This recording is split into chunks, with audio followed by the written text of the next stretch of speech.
BMW X5 2018 present. The great thing about buying a used BMW X5 is that each successive generation continues the design cues of its predecessor, aside from the grille growing in size. This latest model does indeed have a huge mouth, but it's still handsome, rugged and undeniably Dutch. Provided they have no social objections to its sheer size, your neighbors will definitely be impressed. Much like the X5 that went before, this current generation offers a number of diesel and petrol engines, as well as a plug-in hybrid. The diesel range starts with a 261 bhp 3-liter straight 6 in the xDrive 30D, followed by a 394 bhp M50D. Petrol fans have a bit more choice, because there are three options: a 335 bhp 3-liter xDrive 40i and 523 bhp M50i, and a 616 bhp 4.4-liter V8 in the X5M competition. If you have easy access to charging facilities,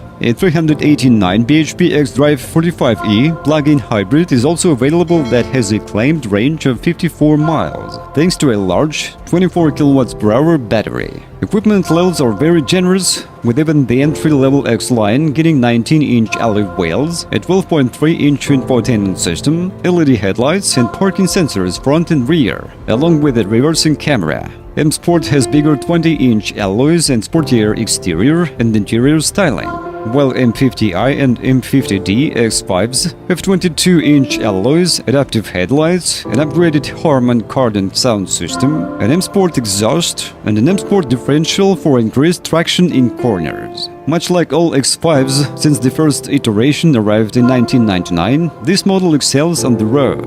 No rival this side of a Porsche Cayenne can match the X5 for handling prowess, because it has very good bike control for something so tall, as well as loads of grip thanks to enormously wide tires. The slight downside is a higher level of road noise, but it's a fair trade-off, given the X5 feels nearly as stable as a regular state car on twisty roads, although plug-in hybrid models aren't quite so good due to the extra weight of the batteries. Ride comfort isn't much as an issue either, since nearly all models get air suspension.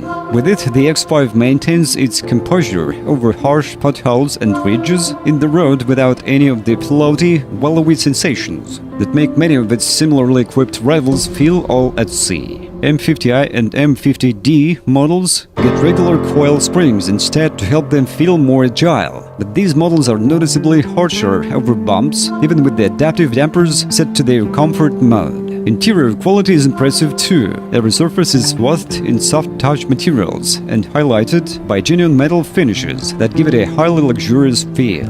There are also traditional buttons for frequently used controls, such as the aircon and infotainment system. These are easy to use on the move, unlike the more distracting touchscreen setup found in the latest Audi Q7. Front and rear occupants won't have much to complain about, because there is a lot of head, leg and shoulder room for all. There is a lot of adjustment in the electric driver's seat, including adjustable lumbar support. With the optional third row fitted, passengers won't be quite so happy. But the X5 isn't any worse than a Range Rover Sport in this regard. What isn't quite so good is boot capacity. While it would be wrong to call its boot small, the X5 trails the Volvo XC90, Porsche Cayenne, Audi Q7 and Mercedes GLE for load space. What's more, the plug-in hybrid loses 150 liters of capacity because of the battery. Apple CarPlay is an option on the X5. Many of the X5's major competitors have CarPlay included as standard, so make sure yours has it fitted. Otherwise, you can have it retrofitted for a one-off fee. Other than that, the X5 is still an enormous SUV with big alloy wheels to match, so inspect each rim carefully for curb damage, since repairs will be costly. On a small number of early build cars made between October 22, 2018 and November 12, 2018, the front passenger seat wasn't tightened down correctly at the factory. Check with a BMW dealer if your car still needs remedial work,